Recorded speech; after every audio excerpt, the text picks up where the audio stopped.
नमस्कार साथियों, स्वागत है आप सभी का आपकी अपनी पाठशाला पर। मैं हूं अंकित अवस्थी। चर्चा भारत के राफेल की।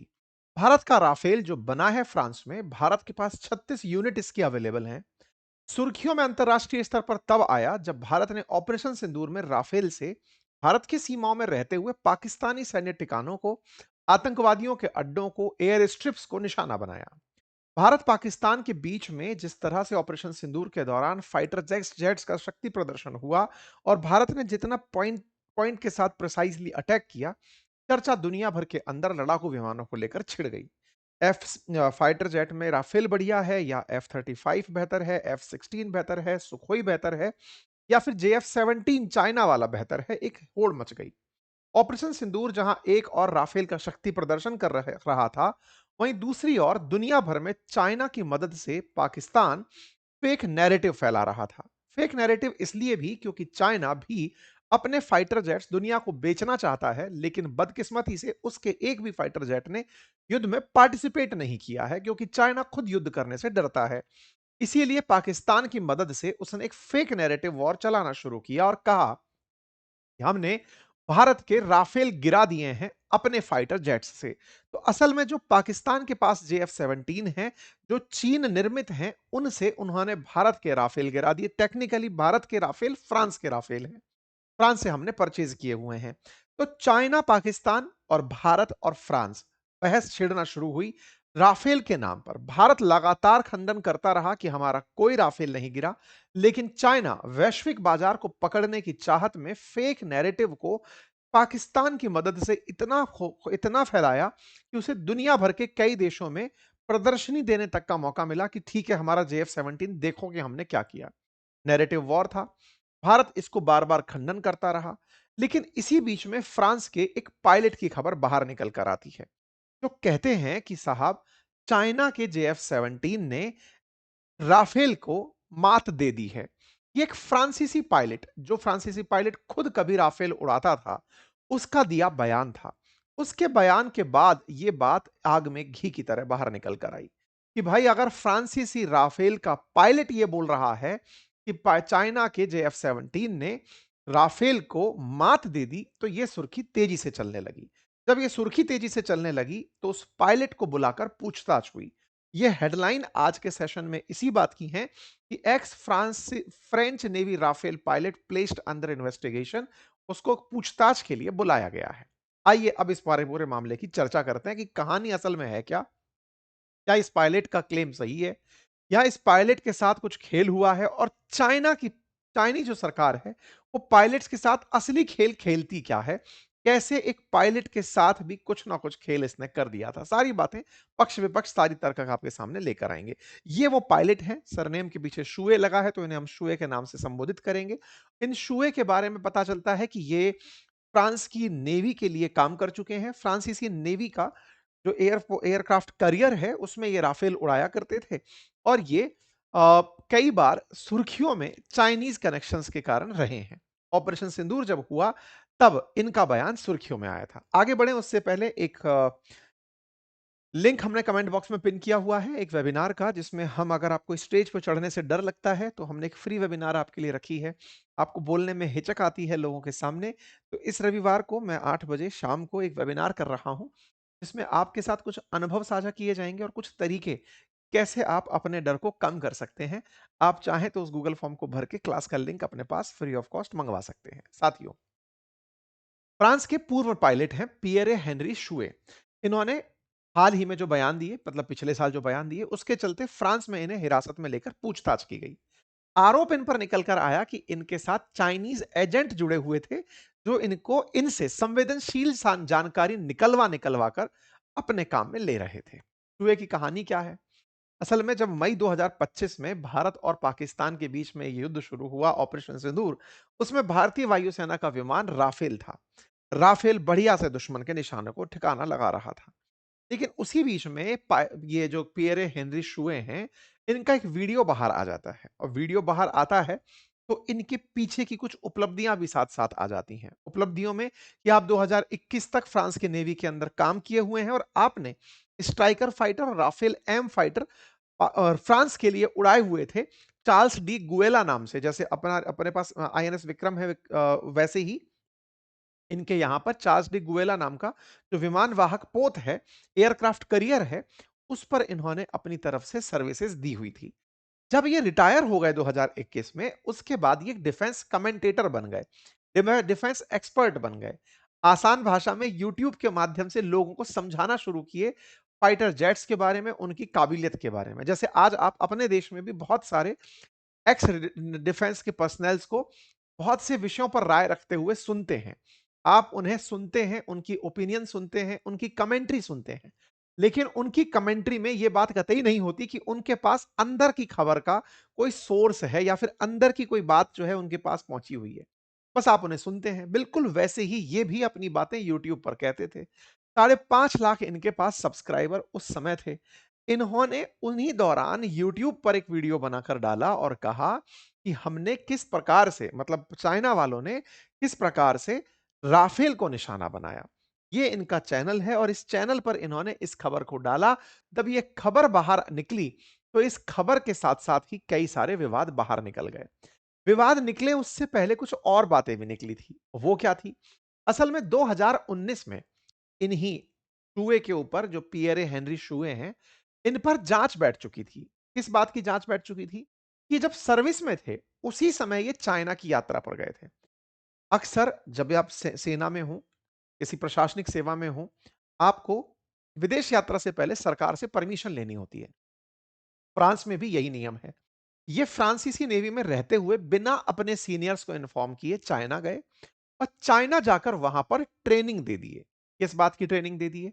कि फाइटर जेट्स कैसे काम करते हैं, लैंडिंग कैसे होती है, डॉकिंग कैसे होती है, टेक ऑफ कैसे होता है, फाइट्स कैसे होते हैं, प्रिसिजनल स्ट्राइक कैसे होती है और राफेल कैसे काम करता है।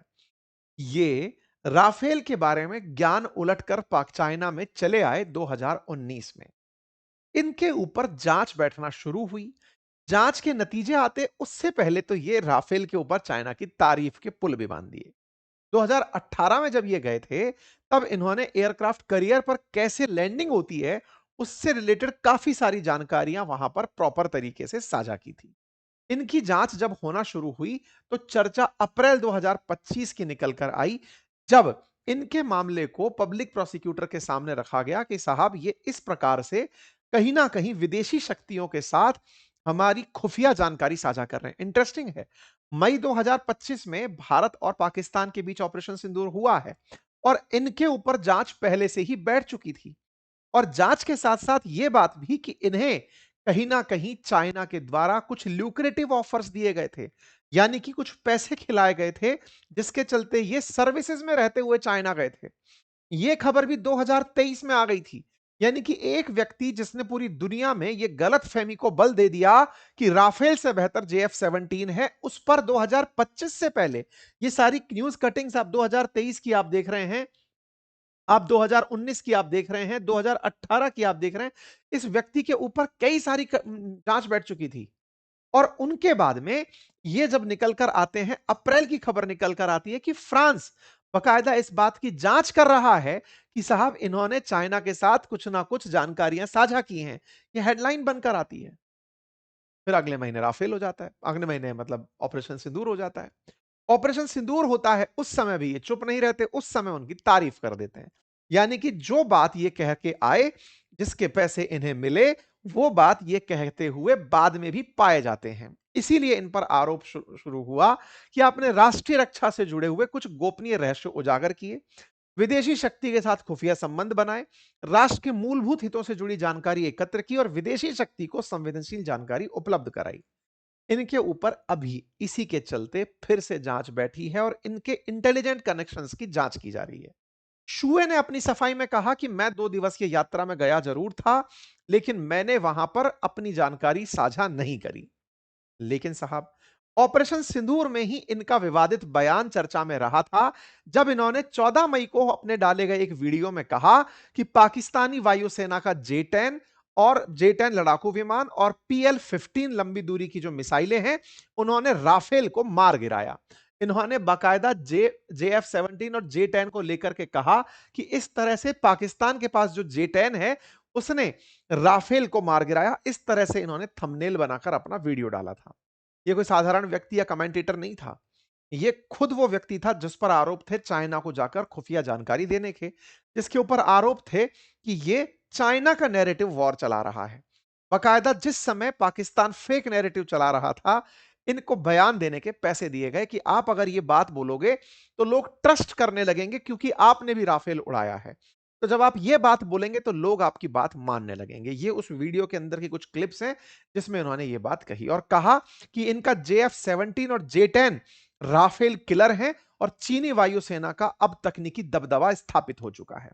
इसी बीच में कुछ फेक तस्वीरें आना शुरू हुई। वाशिंगटन पोस्ट ने फेक तस्वीरें राफेल के गिरे हुए की दिखाई कि देखिए 2 विमान फाइटर जेट गिरे हैं, लेकिन यहां लाइन में इन्होंने समझदारी खेली और लिखा appear to have crashed. Crashed ना लिखकर अपीयर टू हैव, ऐसा लगता है कि क्रैश हो गए हैं, ऐसे करके वाशिंगटन पोस्ट ने भी, क्योंकि दुनिया के हर व्यापारिक देश को, चाहे अमेरिका हो, रशिया हो, चाइना हो, सबको राफेल से चिढ़ थी और भारत की एस्पिरेशंस पता थी, क्योंकि आने वाले समय में भारत नई स्क्वाड्रन खड़ी करेगा और फाइटर जेट्स खरीदेगा। तो ये सब के सब विक्रेता बनकर खड़े थे कि हमारा आप विमान क्यों नहीं खरीदते। इसलिए इन्होंने नैरेटिव वॉर को तेजी से चलाया। कोई बात नहीं। इस बात पर राफेल बनाने वाली कंपनी डैसो और भारतीय वायुसेना ने पूरी तरह इन मामलों को खारिज किया। डैसो ने, जिसने राफेल बनाया, उसने साफ कहा कि भारत का कोई भी राफेल किसी भी प्रकार से नुकसान नहीं पहुंचा है। लेकिन फेक नैरेटिव के आगे सत्य कहां टिकने वाला था, क्योंकि खबर में भारतीय सेना के द्वारा यह एक्सेप्ट जरूर किया गया था कि हमारे कुछ विमानों को नुकसान हुआ है। हमारे कुछ विमानों को नुकसान हुआ है, पायलट्स को नुकसान नहीं हुआ है, क्योंकि केवल राफेल ही नहीं था जो उड़ने गया था, हमारे मिराज भी उड़ रहे थे। कौन से फाइटर जेट को नुकसान हुआ नहीं बताया गया, लेकिन राफेल को नुकसान नहीं हुआ। यह बात पुष्टि कैसे हुई? पुष्टि हुई जब अभी पिछले महीने जून 2026 में भारतीय वायुसेना ने रिक्वेस्ट फॉर प्रपोजल की मांग करी 36 राफेल्स के लिए। हमारे पास 36 ही राफेल्स हैं और एयरफोर्स ने 36 राफेल्स के लिए हाल ही में रिक्वेस्ट फॉर प्रपोजल मतलब मेंटेनेंस का फंड मांगा है भारत सरकार से। 36 राफेल्स के लिए मांगा है। दैट सेल्फ शोज कि संख्या 36 से 34 नहीं हुई है, 36 ही है। और इंडियन एयरफोर्स ने बकायदा इसके लिए सपोर्ट पैकेज मांगा है कि साहब हमारे राफेल्स का जैसे एनुअल मेंटेनेंस होता है, आपकी गाड़ियों का होता है, ऐसे डिफेंस इक्विपमेंट्स का होता है, फाइटर जेट्स का भी होता है। भारत सरकार से फंड मांगा तो यह खबर बाहर निकल कर आई अभी, जबकि कोई युद्ध का समय नहीं है। जून की खबर, जून पिछले महीने की खबर है कि हमारे राफेल्स के लिए वो चाहिएगा, फंड चाहिएगा रिपेयर करने के लिए, मतलब रेफरेंस के लिए जो फंड होता है वो चाहिए, रिक्वेस्ट फॉर प्रपोजल चाहिए।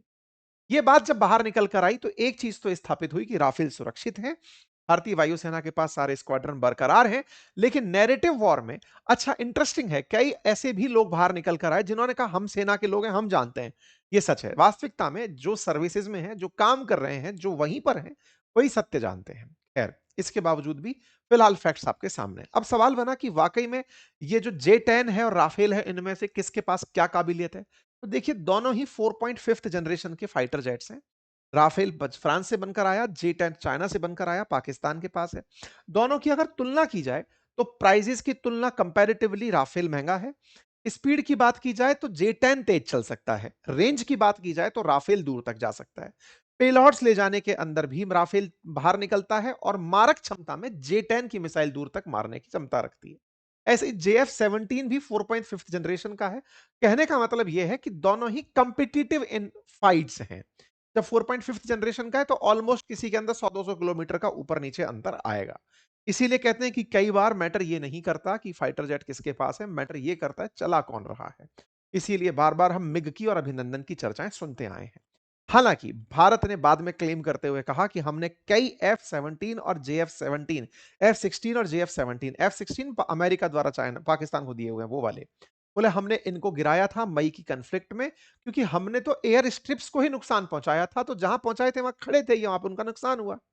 कुल मिलाकर के ये चर्चा जो है वो पूरी तरह से ध्वस्त हुई और इस ध्वस्त हुई चर्चा में भारत ने अब इस चाइनीज मेड PL-15 और इनकी कहानियों को पूरी तरह दुनिया के सामने लाकर रखा। लेकिन सवाल बनता है कि चाइना ये सब करता क्यों है? आपको जानकर आश्चर्य होगा, इसका एक इतिहास मैं आपके साथ साझा करता हूं।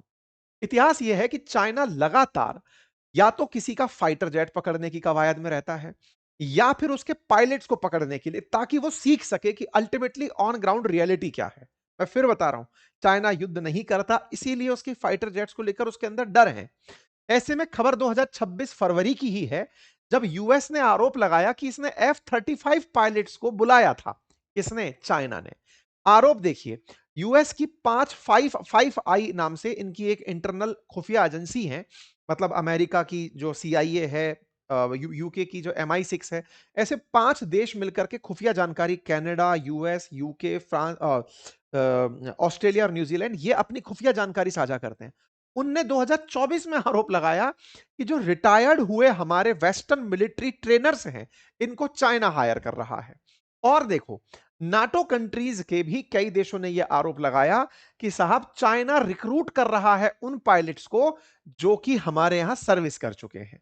मतलब चाइना फाइटर जेट्स के पायलट्स, जिनके पास में राफेल ऑपरेट हो रहा हो, जिनके पास में F-35 ऑपरेट हो रहा हो, F-16 ऑपरेट हो रहा हो, उन पायलट्स को अपने यहां बुलाता है। नाटो ने बकायदा यह डिटेक्ट किया कि कुछ पायलट्स चाइना को मिलिट्री इंफॉर्मेशन से लीक कर रहे थे। ऑस्ट्रेलिया ने खुद एक ऐसे ही एक्स यूएस मरीन पायलट को, जो कि चाइना के लिए जासूसी कर रहा था, 2022 में उसे एक्सट्राडाइट किया, यानी कि अमेरिका को उसको सौंपा। मतलब कुल मिलाकर यह है कि चाइना इसी तरह से पायलट्स को पकड़ करके उनसे वहां के राज लेता है, अपनी चीजों को उन्नत करने का प्रयास करता है और उनके मुंह से जब पैसा देने की जरूरत आए अपने बारे में फेक नैरेटिव खड़ा करता है। ये बड़ा खेल है और इस बड़े खेल में जो फर्जी खबरें होती हैं वो तेजी से फैलती हैं। अल्टीमेटली सबको ही पैसे के लिए ये काम कुल मिलाकर कर रहा है। अब हेनरी शुए की बात में तो अब आपको समझ में आ ही क्या होगा, ये किस प्रकार से एक नैरेटिव वॉर का हिस्सा थे। फिलहाल के लिए इतना ही। जानकारी पसंद आई हो तो साथियों से साझा करें। चैनल पर नए हैं तो सब्सक्राइब करना बिल्कुल ना भूलें। और हाँ, वेबिनार का लिंक कमेंट बॉक्स में पिन है, जाकर के उसे ज्वाइन कर लें। भाई चैनल को सब्सक्राइब करना ना भूलें, ये रिक्वेस्ट है, आपसे कई बार किया जा चुका है। उसमें कोई भी कष्ट नहीं है, 0.15 सेकंड लगता है क्लिक करने में, दबा दीजिए। धन्यवाद।